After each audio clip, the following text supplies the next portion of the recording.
I'm here representing a proud organization called Herritage Christian Services.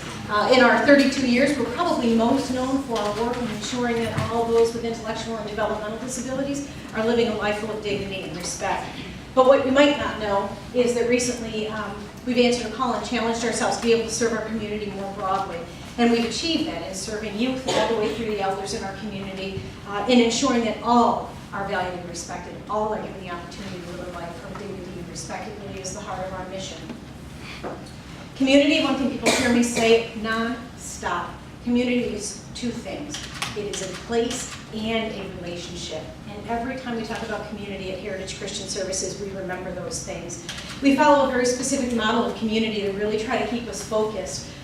Here you can see that valued experience, it says one valued experience after another that leads up to value. People like to have choice. They definitely need to belong and feel a sense of contribution. All of those things enabling respect and ensuring respect. And one of the things I love the most is always sharing common places. So we're taking our skills and we're applying it to some of the community's most pervasive need. The statistics we know, they're going to be very familiar to many of you here, particularly to the judges. They're staggering and they're unwavering. The percentage of individuals living in the city of Rochester with a disability is second in the United States, second only to our sister city in Buffalo. The percentage of people living in poverty with disability is first in the United States, 42.1% as a matter of fact. The unemployment rate for people with disabilities is more than double that of the unemployment rate of those without. So those are the things we know. And I know that this group is very well steeped and very well educated in the challenges of unemployment. The first few are things we know, we hear an awful lot about them. But near and dear to us are the last two. Undermining a person's sense of self, their sense of belonging and contribution, and naturally chipping away and deteriorating their self-esteem.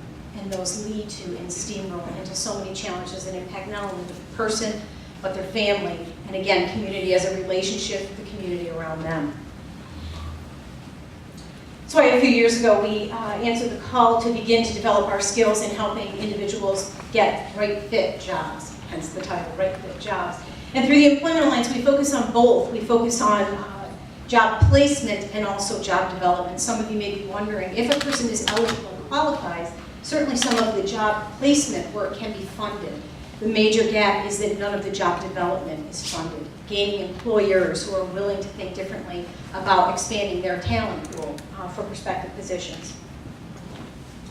In that time, we've seen tremendous growth, and it's important to note here, obviously, in this service, we don't intend to begin serving somebody and continue to serve them. It's our hope that we get them in the right fit, we give them the right support, they develop a great working relationship and an eye on where they'd like their career, and they no longer need our support. So this represents unique people. One of the things we're most proud of is that in a very short period of time, we've been able to work with 77 different businesses. Because again, no differently than you or I, we don't all want the same job opportunity. We have diverse interests and diverse talents, and therefore, we need an opportunity to choose from diverse jobs. So working with 77 employers is a very important step for us in being able to support that. So let's hear from one of our successful employers, Drew Hazelton, president of Hazelton Automotive. I'll read it quickly if you can't see it in the back. We've had many questions at first, such as how much time will this take to train an employee with a disability? How much paperwork will there be involved? Well, from day one, we've been thrilled. Our employee, Chris Brown, has proven to be reliable and does quality work for us. He has a ready smile and a welcoming disposition. That makes him a pleasure to work with. Drew Hazelton, president of Hazelton Automotive. And how about from an individual employee? I like working. I feel good about myself. I like getting compliments from the ladies that I work with at the church about the job. I'm working so I earn money, and I'm saving to buy myself a fishing boat. So just for fun, belonging, contribution, community, sharing common place. So our goal, I want to thank you already, because what you've already done in this is something we couldn't have done alone. You've brought attention, community-wide attention, to very, very important and diverse issues. That will allow us, with this investment, to increase our goal. We're working with 77. We had a goal to double that in 2 years. We think if we can couple this investment with the attention that we'll receive, we can get 20 new employers to partner with us in the next 6 months. By partnering, we mean introduce, educate, and partner. We'll make great introductions, we'll provide the education that people need, and we'll partner.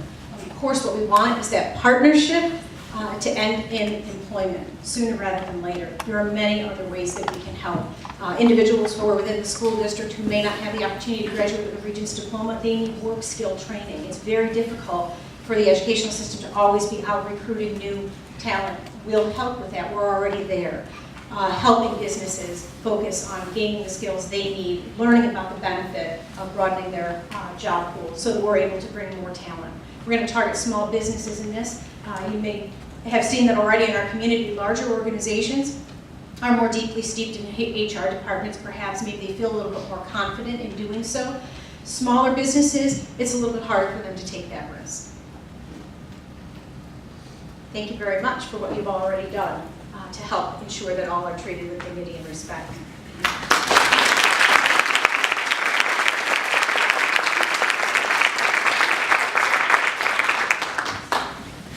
Are you targeting any particular zip code? Are you looking at targeting any particular zip codes in the city? We haven't, but we're certainly willing to. Again, because we're looking to target the employer for this part of the project, we really want to go where there's greatest interest, and we want to make sure that we're encouraging a diverse group of small businesses to get on board.